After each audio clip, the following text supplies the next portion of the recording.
تو آپ نے عرض کی حضور میں آپ کے ارشاد کی تعمیل کروں گا، میں لکھوں گا۔ پھر جو ملاقات ہوئی تو آپ نے پوچھا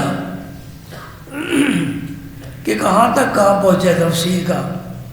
عرض کی حضور ابھی شروع نہیں کی، اس لیے کہ میں نے جب شروع کرنے کا ارادہ کیا میرے دل و دماغ پر اتنے علوم ہجوم کر کے آئے، کس کو لکھوں کس کو چھوڑوں۔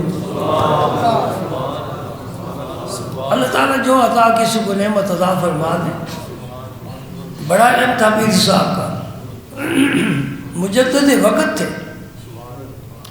لیکن یہ بھی بات بتا دوں، جب ساری منزلیں طے کر کر کے اس منزل پر پہنچے جو منزل مشاہدے کی ہوتی ہے، پہلے مجاہدہ ہوتا ہے، گوڑے گٹے رگڑنے پڑتے ہیں، پھر مشاہدے کے دروازے کھلتے ہیں، پردے اٹھتے ہیں۔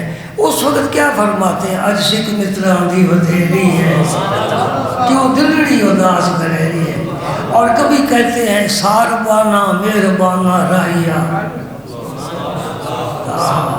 ساربان کسے کہتے ہیں؟ جو اونٹ کا سوار ہو، کسی سفر پر جا رہا ہو۔ ساربانہ مہربانہ راہیا، شالہ جی میں خیرت ہی بھی ماہیا۔ یہ محبت کی مجلس ہونی چاہیے نا، تو پھر یہ بیان ہو۔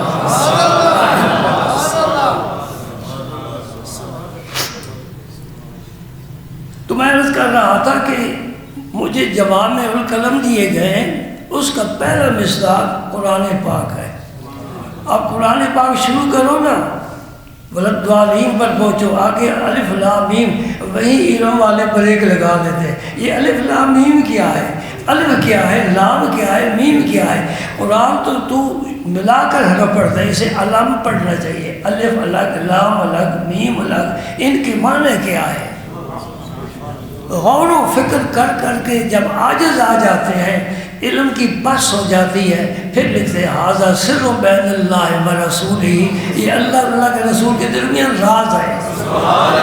ہم کیا سمجھیں؟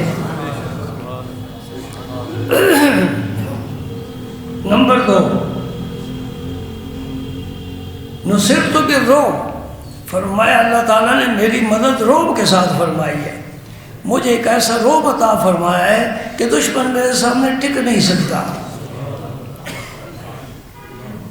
جناب علی المرتضیٰ کرم اللہ وجہ الکریم فرماتے ہیں کہ حضور اکرم صلی اللہ علیہ وسلم کی مجلس پاک میں کوئی اجنبی آتا تھا نا پہلی دفعہ، تو آپ کو دیکھ کر اس پر رعب طاری ہو جاتا، کانپنے لگ جاتا تھا، اور جب بیٹھتا تھا تو گھل مل جاتا تھا۔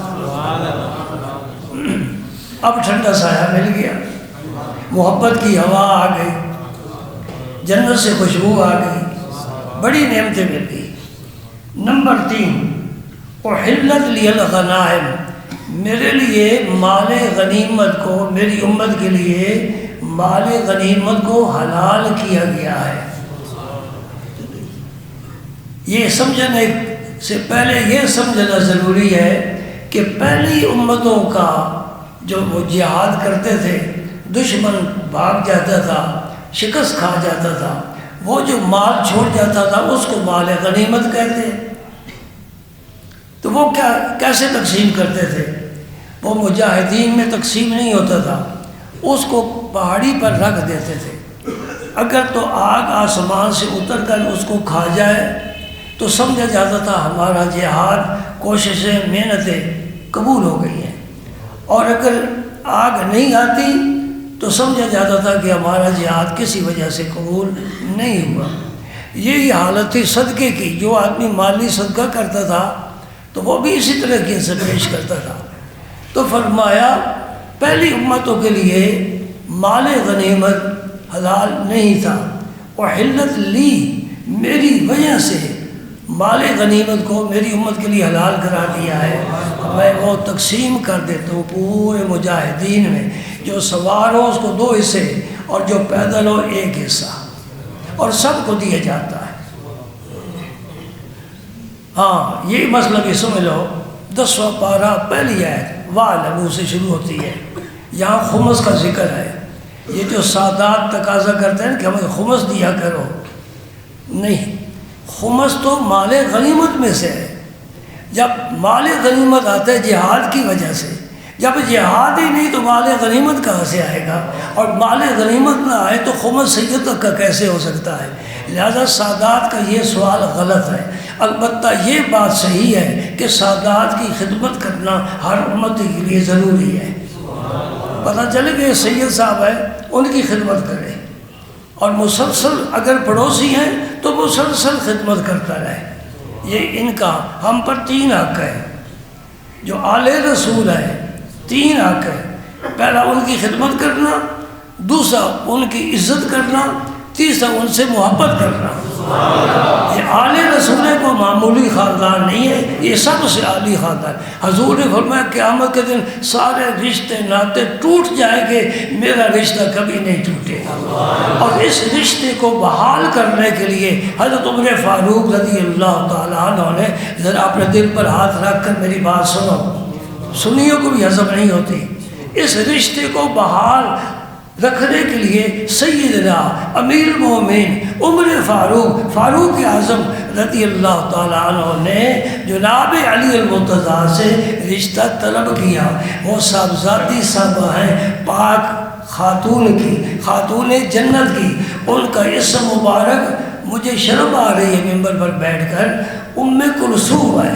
وہ حضرت عمر فاروق کی نکاح میں آئیں، ان سے بیٹا بھی پیدا ہوا۔ یہ مسئلہ سنیوں کی کتابوں میں بھی ہے، شیعہ کی کتابوں میں موجود ہے۔ بلکہ شیعہ نے ایک مسئلہ فقہی اس روایت سے استدلال کر کے لیا ہے۔ روایت مسئلہ کیا ہے؟ اگر شوہر فوت ہو جائے، اس کی جو بیوہ ہے اس کو اس کے والدین گھر لا سکتے ہیں یا عدت وہیں اسی گھر گزارے؟ تو مسئلے میں گنجائش ہے۔ اگر شوہر فوت ہو گیا تو اس کی بیوہ کو والدین جو اس کے باپ ہیں وہ اپنے گھر لا سکتے ہیں۔ جی دلیل کیا ہے؟ جب حضرت عمر فاروق کی شہادت ہوئی، علی المرتضیٰ کے گھر گئے، ام کلثوم کو اپنے گھر لے کر آئے۔ یہ شیعہ خود دلیل پیش کرتے ہیں۔ لہذا یہ عمر کو بھی دیکھو نا، عمر کو بھی دیکھو۔ یہ اس لیے تاکہ میرا تعلق حضور کے ساتھ جڑ جائے، میں اس خاندان میں شامل ہو جاؤں اگرچہ نسب نہیں ہے۔ احلت لی الغنائم، مال غنیمت میرے لیے حلال قرار دیا گیا ہے۔ اس مال غنیمت میں سے ایک اور بات،